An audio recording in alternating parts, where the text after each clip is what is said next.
Addiction ఒక క్రియకి బానిస అయిపోవడం అనేదే ఎడిక్షన్. ఒక క్రియ గురించి తెలుసుకొని దాని రుచి చూచి అది తప్పో రైటో తర్వాత సంగతి, మొదటైతే నేను ట్రై చేయాలి అని అనుకొని అది ముందు సరదాగా ప్రారంభించి తర్వాత అది పెద్దగా అయ్యి దాన్ని వదలలేక అనుకొండలా చుట్టుకొని ఉండిపోవటమే, దానికి స్లేవ్గా అయిపోవటమే ఈ యొక్క ఎడిక్షన్ అంటే.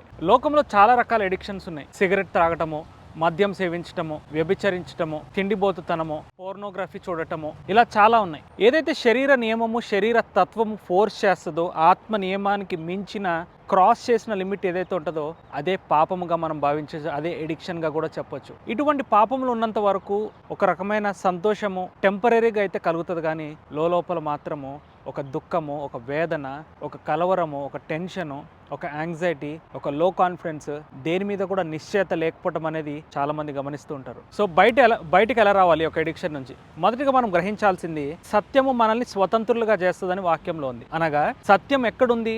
నేనే మార్గము, సత్యము, జీవం అన్నాడు దేవుడు. సత్యము వాక్యంలో ఉంది. వాక్యాలు అనేవి సత్యము, కానీ మనకి అబద్ధాలు చెప్తుంది ఎవరని అంటే సాతానుగాడు. మీకు తెలుసు ఆ విషయము. దుష్టుడు సాతాను అబద్ధాలుగా మార్చినటువంటివి అవి రుచి చూచి చాలామంది ఎడిక్షన్గా పాపంలో దాన్ని ఎంజాయ్ చేసి దాంట్లో పడిపోయినటువంటి వారు చాలామంది ఉన్నారు. మనలో ఎంత అయితే జీవవాక్యం అయితే ఉంటుందో, జీవపు వెలుగు అయితే ఉంటుందో, మనలో నుంచి ఆ చీకటి అంతా తొలగిపోతూ ఉంటుంది ఎప్పుడు. సో మనము అంటిన పాపాలు కడగబడాలని అంటే ఎక్కువ శాతం దేవుడితో సమయం గడపాలి. ఏదైనా ఎడిక్షన్లో కనుక ఉంటే ఫస్ట్ చేయాల్సిన పని దేవుని ఎదుట నిజమైన స్వచ్ఛమైన హృదయంతో పశ్చాత్తాపడాలి. తర్వాత ప్రార్థన చేసుకోవాలి, ఉపవాసం ఉండాలి, కమిట్మెంట్తో ఆ యొక్క సిన్తో పోరాడాలి నేనని చెప్పి గమనించాలి. వాక్యము బాగా చదవాలి, వాక్యం హృదయంలో ఉండాలి, వాక్యమే ఒక ఆయుధంగా పనిచేయలాగా మనం చూసుకోవాలి. ఇంతకుముందు చీకటి పాపంతో ఉన్నారు, ఇప్పుడు వెలుగులో పవిత్రతలో నడవాలన్న కొత్త హృదయం మీకు కలగాలి. వాక్యంలో ఈ రీతిగా ఉంది, ఆయన వెలుగులో ఉన్న ప్రకారము మనము కూడా ఆయనతో